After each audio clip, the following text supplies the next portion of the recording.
Honourable supreme court का एक order है 21 अक्टूबर 2022 का। As and when any speech or any action takes place which attracts offenses such as sections 153A, 153B, 295A, 505 IPC, suo motu action will be taken to register cases even if no complaint is forthcoming. इस प्रकार की जो complaints हैं वो हम अपने राज्यों में भी कर सकते हैं। आप सभी को याद होगा जब नुपुर शर्मा का केस आया था, नुपुर शर्मा के विरोध में 9 राज्यों में एफआईआर हुई थी। तो क्या हम अपने पूरे 28 के 28 राज्यों में वो एफआईआर नहीं कर सकते? नुपुर शर्मा ने तो जो कहा था वो सत्य कहा था। ये तो हमारे सनातन को खत्म करने की बात कर रहे हैं। जब भी हमें कोई हेट स्पीच दिखाई दे, कंप्लेंट लिखी, तीनों ऑर्डर्स की कॉपी साथ में लगाई कि सुप्रीम कोर्ट का ऑर्डर है कि अगर पुलिस ने एक्शन नहीं लिया तो कंटेम्प्ट पिटीशन बनती है।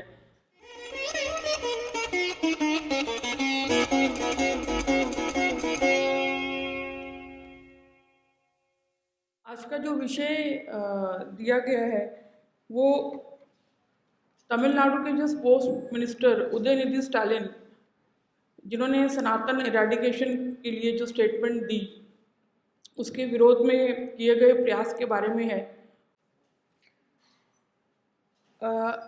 उदयनिधि स्टालिन जो तमिलनाडु के स्पोर्ट्स मिनिस्टर हैं, उन्होंने 2 सितंबर को चेन्नई में एक कॉन्फ्रेंस थी जिस कॉन्फ्रेंस का थीम था इरेडिकेटिंग सनातन धर्म और जिसका टाइटल था एबॉलिशन ऑफ सनातन धर्म।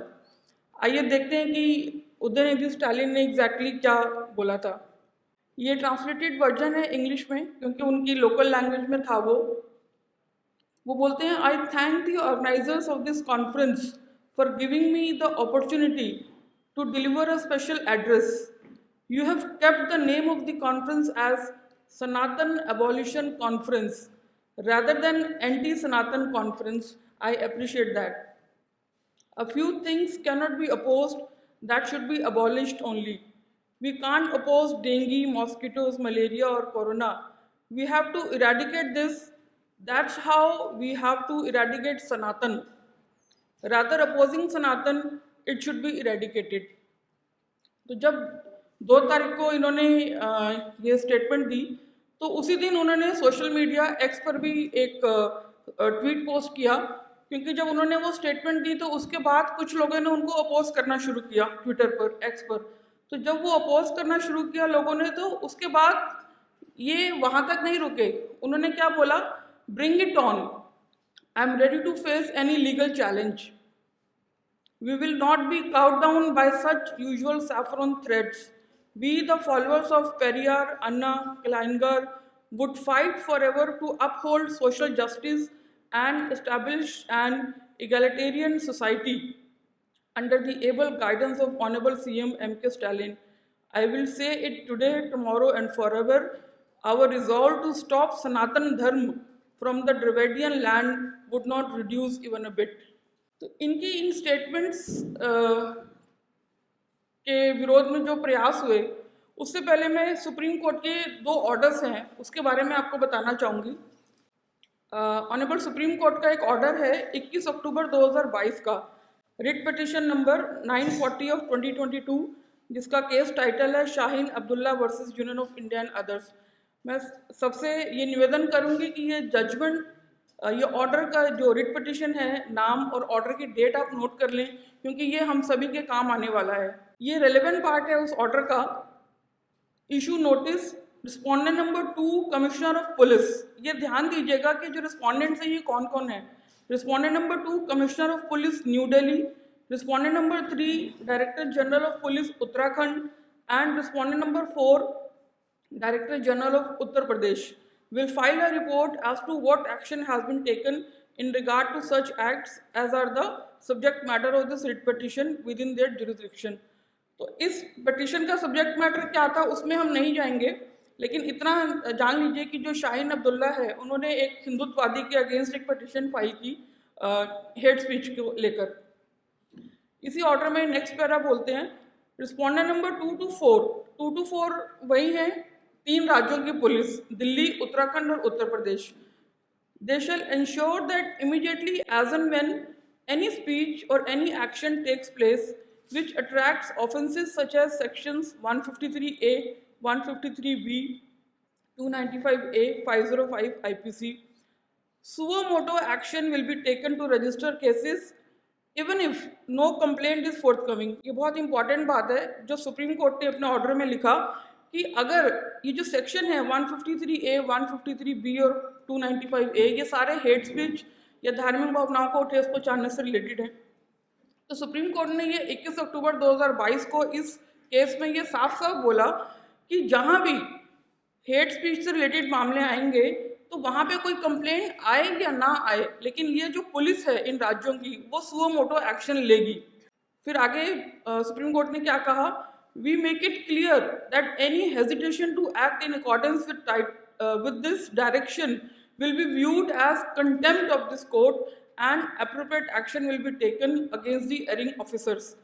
We further make it clear that such action will be taken irrespective of the religion that the maker of the speech or the person who commits such act belongs to, so that the secular character of Bharat as is envisaged by the preamble is preserved and protected.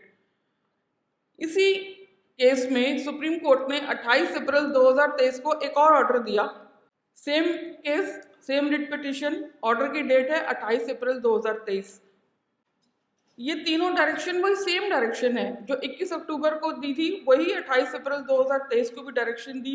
बस इसमें difference क्या आया, उस order में सिर्फ 3 राज्यों की police को डायरेक्शन दी थी, इसमें भारत के सभी राज्यों को पार्टी बनाया गया और पूरे 28 के 28 राज्यों की पुलिस को वही सेम डायरेक्शन दी गई कि जहां भी हेट स्पीच के मामले आएंगे वहां पे पुलिस सुओ मोटो एक्शन लेगी, चाहे कोई कंप्लेंट आए या ना आए। तो उसके बाद जब ये 2 सितंबर को उदयनिधि स्टालिन ने जो स्टेटमेंट पास की और ए राजा ने भी 7 सितंबर को इसी से रिलेटेड एक स्टेटमेंट पास की, उन्होंने क्या कहा कि सनातन धर्म जो है वो HIV या लेप्रोसी जैसे हैं तो उनको ख़त्म कर देना चाहिए। ये 3 सितंबर को ऑनलाइन कंप्लेंट फाइल की जो रजिस्टर भी हुई, जिसका कंप्लेंट नंबर भी दिया गया, रजिस्टर हुआ, और यही सेम कंप्लेंट ईमेल के माध्यम से भी DCP साउथ को मैंने भेजी। लेकिन 10-15 दिन हो गए, इस पर कोई एक्शन नहीं हुआ। फिर 18 सितंबर को ये ईमेल भेजी थी। इसके बाद 18 सितंबर को एक second complaint as a follow up complaint दी DCP साउथ को, तो भी उसके बाद कोई एक्शन नहीं हुआ।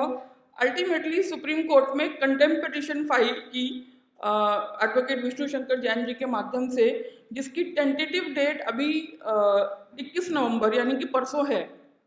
तो आपको भी लग रहा होगा कि अभी तक इसमें कुछ यश नहीं मिला, तो मेरा ये कहना है कि जब एक द्वार बंद होगा तो दूसरा खटखटाएंगे, दूसरा बंद होगा तो तीसरा खटखटाएंगे, चौथा बंद होगा तो 5वां भी खटखटाएंगे, क्योंकि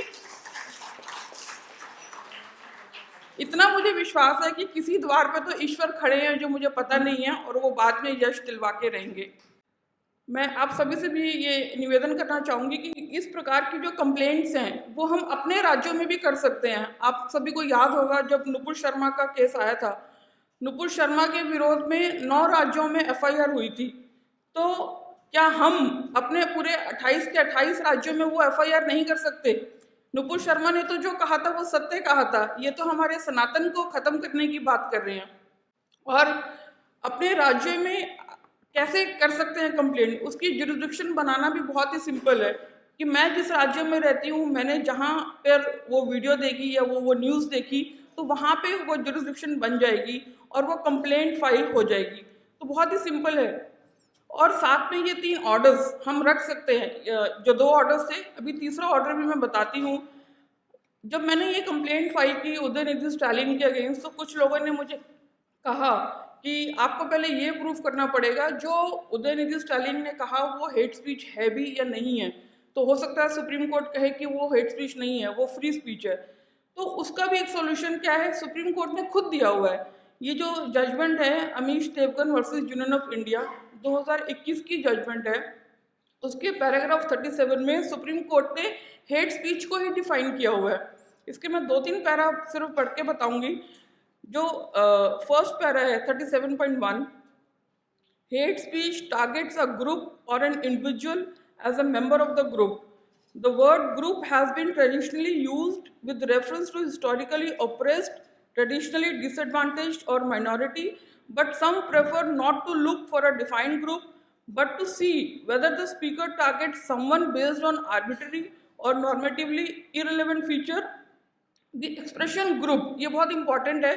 The expression group would include identification based upon race, ethnicity, religion, gender, sexual orientation, sexual identity, appearance, physical ability, etc. तो हमें ये 3-4 पैरा पढ़ने से समझ में आ जाएगा कि हेट स्पीच क्या है. हमें पता है कि जो उदयनिधि स्टालिन ने बोला वो हेट स्पीच है, लेकिन उन जैसे लोगों को जिनको अभी भी डाउट होता है कि वो हेट स्पीच नहीं है, और हमारी भी नॉलेज के लिए सुप्रीम कोर्ट ने खुद ही डिफाइन किया हुआ है कि हेट स्पीच क्या है.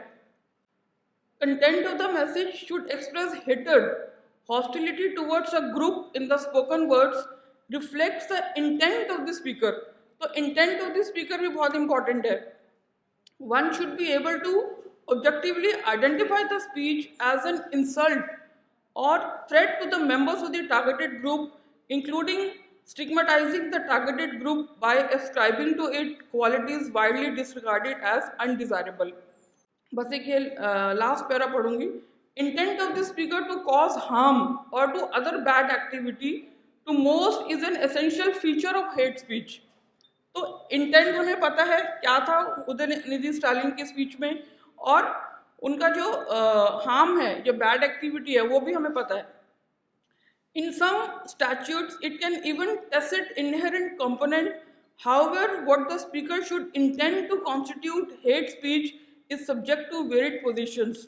Intent may refer to non-physical aspects like to demean, vilify, humiliate, or being persecutorial, disregarding of hateful, or refer to physical aspects like promoting violence, direct attacks. However, speakers can lie about their intent not only to others but to themselves. Intent may be disguised and obscured. तो मेरा ये मानना है कि जैसे अभी सुरेश स्वानके जी ने आज बताया कि हिंदुओं के पास हथियार होने चाहिए, तो वो मुझे लगता है कि ये जो 3 ऑर्डर्स हैं, ये 3 ऑर्डर्स नहीं है, ये 3 हथियार हैं हमारे पास जो भारत की सबसे बड़ी अदालत ने हमें दिया है. ऑर्डर चाहे पास हुए अब्दुल्ला के केस में, लेकिन ये हर एक हिंदू को उपयोग में आने वाले ऑर्डर हैं. तो जब भी हमें कोई हेट स्पीच दिखाई दे, कंप्लेंट लिखी, तीनों ऑर्डर्स की कॉपी साथ में लगाई कि सुप्रीम कोर्ट का ऑर्डर है कि अगर पुलिस ने एक्शन नहीं लिया तो कंटेम्प्ट पिटीशन बनती है. हो सकता है दिल्ली की पुलिस ने इसको कोई एक्शन नहीं लिया, लेकिन बाकी राज्यों की पुलिस भी ऐसा करे, ऐसा ज़रूरी नहीं है, लेकिन दिल्ली में भी इसमें यश मिलेगा, ऐसा मेरा मानना है. इतना ही कह के मैं अपनी वाणी को विराम दूंगी.